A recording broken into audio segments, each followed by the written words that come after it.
Hi Anushka, good afternoon. Hello, ma'am. Good afternoon. How are you? I'm great, thanks. How are you? I'm doing fantastic. Great. Where are you from, Anushka? I'm from Faridabad, Haryana.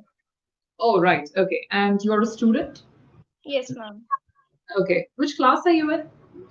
I'm in ninth grade, but I have given my annual examination, so I'll be going in 10th grade. Oh, you're done with your exams. So right now Yes, you're having a break, is it? From yes, school? yes, How ma'am. long are your holidays for? It's for 15 days. 15 days. Okay, fine. So you don't really have a 2 month break. Because I'm from the south. I'm from the south of India. So here we have a 2 month break before the academic year starts. Don't you have anything like that there? No, ma'am. It's just the break between after our exams are over and before the result. Our academic year starts from 1st of April, but for 10th and 12th, it starts in March. Oh, right. Okay. So when do you have the longest break usually in school? It's the summer vacation. And when is that? It is in May to June. May to June. So you have a 1 month break. Yes, ma'am. Right. Okay, fine. Here we have April and May. So we have a 2 month break because it's scorching hot here in Kerala. So after that, the school resumes or it starts in the month of June. That's how it usually works. Yeah. Right. Okay. Great. Anushka, tell me a little bit about yourself. So, as you know, my name is Anushka and I'm a ninth grader. I like to play guitar, and my hobby is to read books, listen to music, and dancing as well. And my favorite book is which I'm currently reading is The Alchemist, and that's me in a nutshell. And if I talk about my favorite subject, that's maths and English. Oh, okay. Very nice. Two subjects that have completely nothing to do with each other, no? Mathematics and English. Yes, ma'am. Why do you like mathematics? Mathematics is just challenging to me, and when I get the correct answer, so I really feel elated and happy. So Nice. Okay. that's And what do you like about English? I like about English what is that it is a universal language. We can connect to anyone around the world with the help of it, and also we get to know many new things in English. And Right. English is not as simple as it seems. So that's why I Okay. like English. So you basically like things that challenge you. That's what you're trying to say. So And does English challenge you as well? yes, sometimes that happens. What is the most challenging part of this language? if i talk if I talk about my situation, sometimes maintaining my pace steady is a challenge for me, and also using new vocabs, incorporating in daily conversation, that's a situation where I find it a little bit difficult. Right. Okay.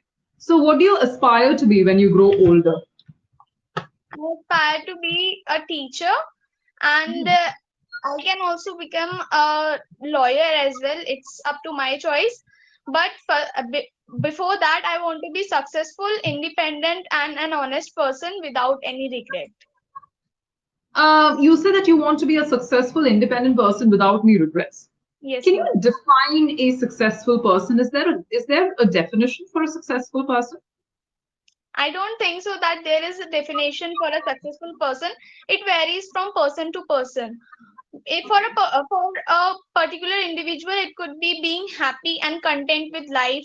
For another one, it could be making money and spending your life in luxury. So that's it changes with person to person. So if I was a multi-millionaire, okay, I am a multi-millionaire. I've been featured in the Forbes magazine in the top 10 richest list, the list of top 10 richest people in the world. But my personal life is zero. I have no friends and no family. Would you consider me to be a successful person? From my definition of success, I would not consider you as a successful person, because what I think a successful person is that they are happy with their life, they have friends and family to spend their quality time, and they have hobbies as well. Not only just making money means being successful. So you are telling me that what I have made with all of my hard work and effort is nothing to you. You are saying that I am not a successful person simply because I have no hobbies, no family, and no friends. What about all of the millions that I made? What about the amount of hard work that I have made or I have done in order to get to the position that I am? Doesn't that count towards my success? That counts towards your success, but when we have friends and family, that adds to our success. In sometimes when we are facing hard time or we are having any difficulties or issue, will not have any back support and we'll just be alone. So at that time, no one, the money can also not help us some in some areas. So that's why I said that. Okay, fine, got it. Who do you think, if you look at the public figures, when I say public figures, I don't just mean the movie stars, but if you want, you can name a movie star as well. But in your eyes or from your perspective, are there any public figures who you think are successful? Why? Well, first of all, who are they, or who is that person, and why would you consider him or her or they to be successful? I don't really, I'm not really into these kind of things. But if I say that I have seen many actors who are really successful in their life because they have many friends and family, they have all the fame they want, they are doing hard work, they have achieved what they want through a many consistent practice of hard work from past few years, and also they are living a content and happy life. And one person who comes to my mind is that he is he's a parliament member. His name is Raghav, and he's married to Padniti Chopra. So at that time I would say that he is a successful person in my perspective. Why would you consider him to be a successful person? Because he's married to a celebrity? Is that why? No, he is not a celebrity. He is a parliament member, and what I think he is successful is because he is working for the society, and what he does contributes to the society in positive way. So that is why I consider him successful, and as well as his personal life is really good, and he has many great friends and family. So that's why I think that he is successful. Anushka, you mentioned that there are a lot of celebrities and a lot of movie stars. Who you see, they seem to have a lot of friends. They seem to have a lot of family around them. They seem to be very content in their life. But with celebrities or with movie stars or with public figures in general, do you think that the image that they portray in their public life is necessarily correct or is necessarily the right kind of image? Don't you think that they're perhaps portraying an image for you as the public to see? Yes, that's true, that they portray image as they want to be seen by the society, but there are some articles about them or something that other their friends tell that how they are. So that's what give an idea to a person that how they are. But as you said that in social media what they post, what they like, it's just to show that what they want to be seen as in the society. So, someone who is good at academics, let's say that I don't know how you fare, you sound like a very smart girl. So, let's assume that you're very good at academics. Do you think that someone who's really good in academics is guaranteed or bound to be successful in your definition? In my definition, it's not true that if a person is good at academics, they are meant to be successful, or they will be successful in their life no matter what, because there are many things which combine and leads to a successful life. It is the confidence, also other skills like communication skills. If we are academically good and we know everything, but if we are not able to convey our idea to other person, so at that time we'll not be able to become successful. So all the things combined, and academic is not only which can lead to success. Okay, so you say that there are other factors also here, that is confidence as well as communication skills, the two of the factors that you mentioned, two of the Yes. things that you mentioned. Anything else that you want to add to this list that contributes to someone's success apart from academics? Apart from academics, their personality as well, how they are, like they are rude or arrogant or kind or down to earth. And Hmm. one more thing is that their personal habits. Because if a person is really lazy, they don't follow any routine, they are procrastinator. So I think that they are not bound to be successful until and unless there is a driving force behind them. So that's, I think, these are the factors. Okay. So, you mentioned that excluding academics, there are a lot of things that come into play. Now, let's Yes. assume that I am a student who is zero in academics. I mean, I barely scrape through, okay? Or maybe I always constantly fail, but I'm excellent at sports. Okay. Do you think there is a possibility that I can be considered to be successful when I become an adult?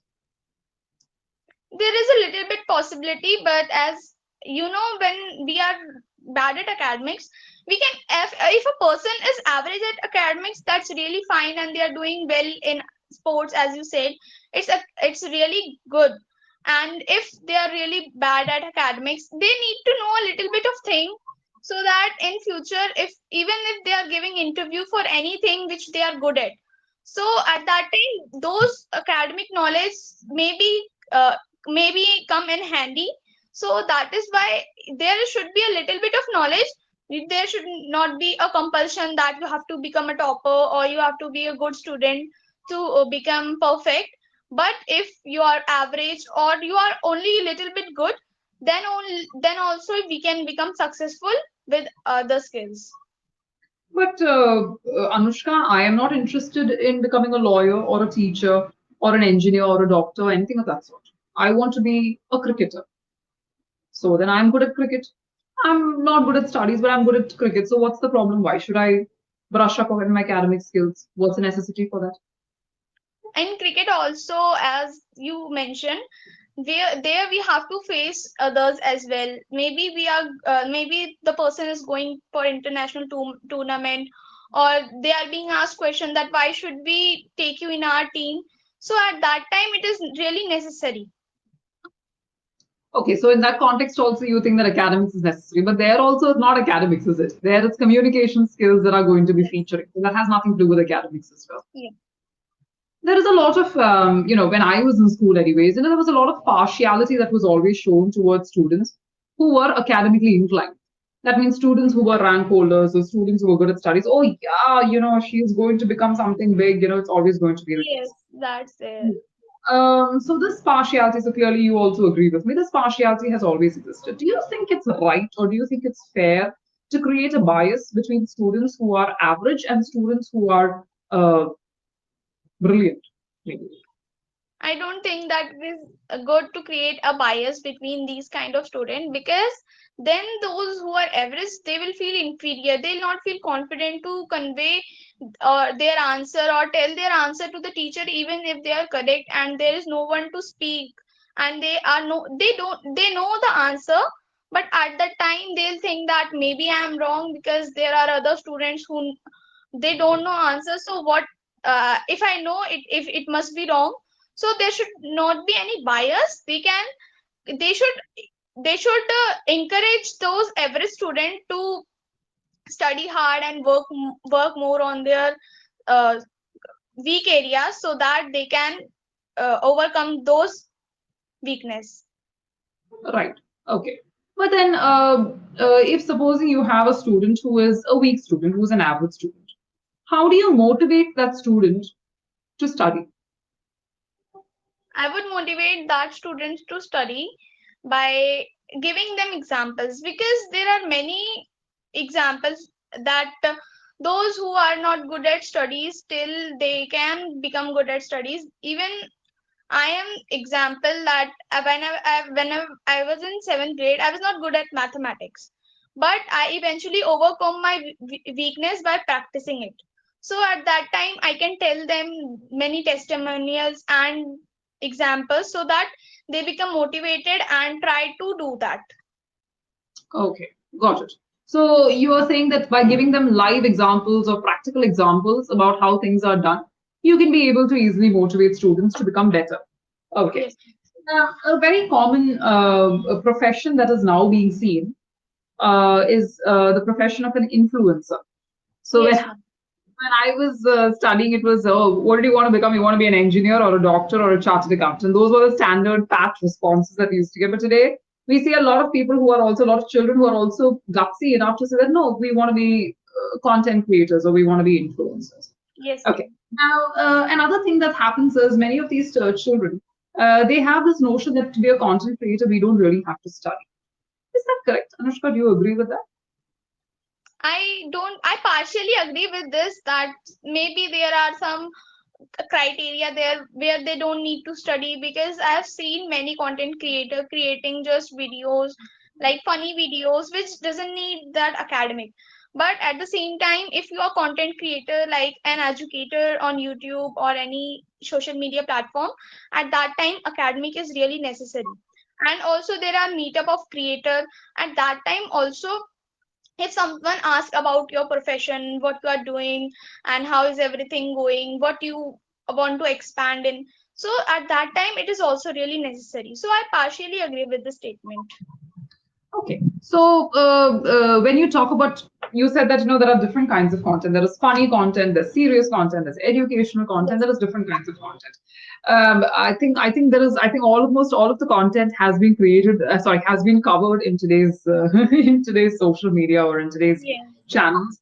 But Yes. you belong to the current generation. Is there something that you wish to see, but you are yet to see in terms of content? In Think of terms your of, answer. Think of your answer. Let me just get some water for myself. I'll be right back. Think of your answer. I'll be right back. Okay. Thank you.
Yes, Anushka. Please go ahead. what I feel is that the content creation in yet to see in future is some deep meaningful content over like viral trends. There are many trends going on, and because right now creators are focusing on going viral, but in future I would say that authenticity would be more appreciated than these viral trends. So these sensation are for a particular period, but when deeply meaningful content are being created, at that time the fame would be more for more period, and also we'll get educated even while scrolling our reels. Okay. So that's already there, isn't it, Anushka? I mean, you do have a lot of meaningful content. For instance, you have a lot of content that teaches academics, that teaches English, that helps you perfect your French, for instance, or other languages. So what else? I mean, what makes it different from what you're just trying to say right What I'm trying to say is that whenever we see any kind of social media platform, at that time many of the creators are influenced by the trends going on right now. But we rarely see not rarely, but there are only normal numbers of channel which shows deeply meaningful content like podcast about anything, about health related, about sports, about academics, anything. But if we see about trends and normal influences, there are number and millions of content creators. So that's what I want to say. now? Oh, like that. Okay, got it. Now, there are channels which are run by children, which many of these channels, while they do show things like good habits to be followed, what habits to avoid, things like that, they also show a luxurious side.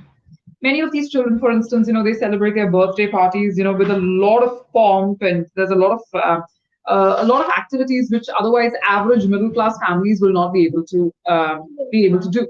Yeah. So, what is your opinion of children venturing into this field as content creators? Do you think it's creating the right kind of influence for kids of your generation, or for kids like you, for instance, who's also a child yourself?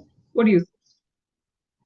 I think that content creation is all right until it is in the right area. For example, if a student is creating reels just which is not in that criteria which is for children's, so that's not correct. But at the same time, as a content creator, I also upload some English sessions which I take with some other conversation with other YouTubers as well. So at that Right. time, those content are right, because at that time we also get to know many things and explore many unexplored fields. So at that time it is correct. But when we are going out of the way, out of the category which is not meant for children, so at that time it is not correct. Okay. So, in simple words, you are saying that if children create content that is educational, that's good. But children creating content which is just for recreational purposes is not good. Yes, that's what. But what's wrong with recreational purposes? Shouldn't you have some fun as well? I mean, all work and no play makes Jack a dull boy, right? What I want to say is that at this age we are real we are influenced by everything which are around us. Even my classmates, they have social media accounts, about they post many reels and they have public account as well. But at that time they are not getting anything in return from that. So creating content creating with something which gives us return, so at that time it is correct for children. Okay. When you say return, do you mean a financial return? Is that what you're talking about? It could be in any kind of return. It could be financial return or even experience or knowledge. Okay, like that. Got it. Great. It was lovely talking to you, Anushka. So let's talk about the way you spoke. I like the way you talk. If I was to look at your grammar, and if I was to look at the way your style of speaking, for a child of your age, you come across as a very confident, very well put together individual. So this conversation, for instance, was not a planned conversation. It was a very impromptu, off the cuff topic, but you still managed to speak about it. You still managed to give your perspective of it in a very positive light. So that is a very good thing. I really like that. In terms of your vocabulary, you use the word procrastinator, driving force, authenticity. These were all good choices of words, but I did feel that at times you there was a bit of a repetition. For instance, you said, and you mentioned this several times. So, for instance, you said that there should be a little bit of knowledge, and there should be a little bit of academics. This little bit always kept on coming in. Okay, so instead of saying little bit, let's open up your chat box. Instead of saying little bit, what you could have said is, they need to have a basic understanding of the subject. Okay. Could have been one way of saying it. So I'm just typing it out for you so you can see it for yourself. Whatever I type in the chat box, you can take a screenshot or write it down in case you want to practice it outside the classroom, because the chat will not be available after the session's over. I mean, you can Okay. get the recording, so you can listen to the recording as well. It's your fault. Yeah, but if in case you want to get the chat, that's the reason I mentioned that. So they need to have a basic understanding. Please don't forget the article, because your sentence becomes paralyzed without the article. So they need to have a basic understanding of the subject, or they need to have a fair knowledge of the subject. That was another way of saying it. Okay, or and you could have also talked about the fact that we cannot completely diss academics.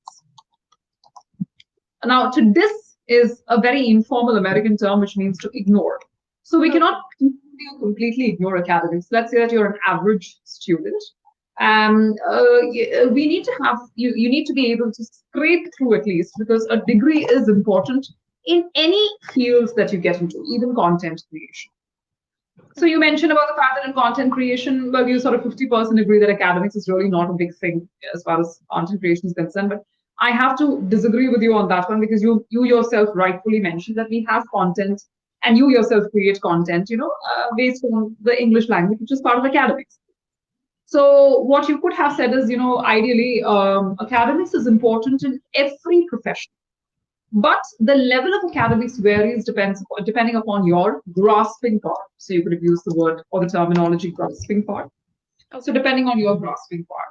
So, and that's why you could have said that, we can't diss academics purely, because a certificate is important or a degree is important in any aspect or in any field that we go, because it's always a backup plan. It's always nice to have a backup plan. So to speak.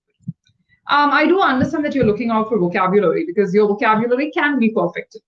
For your age, you can do better in terms of vocabulary. But your sentences, pronunciation, all of that was good. That was all very good. Slight occasional slips of the tongue happen when it comes to your grammar. I'm not going to make a big deal out of it. But yeah, we can definitely amp up the vocabulary. But you're doing a good job so far. The one thing I would recommend, Anushka, when you do get a chance, read this newspaper called The Guardian. Okay, let me just type it out for you. So, The Guardian is a British English newspaper, and it's available for free online. You can download the app also, I think, for free. I don't download the app; I just read it online. So Guardians, it's basically it talks about current affairs. So it covers politics, sports, and all of that. But they do have different portions in there. My intention for you was not to read the current affairs. You can read the current affairs if you want to, but read sections like culture, lifestyle, book reviews. Those are my favorites. The book and movie reviews are my favorites of the book. So it's very nice to see the kind of vocabulary. It's not very advanced, but at the same time, it's intermediate vocabulary. And you can Okay. also see the presentation structure in which they present their ideas. These are all mentioned in the first person. So it's good to see how you talk. I mean, it's talking converted into writing in essence, but it's nice to see that. So maybe it'll give you a fair idea on the kind of words you can use the next time. Okay. Okay. Okay, ma'am. Lovely talking to you, Anushka. Take care of yourself. All right. All right, ma'am. Have a nice Okay. day. Bye. Bye. You too. Take care. Bye.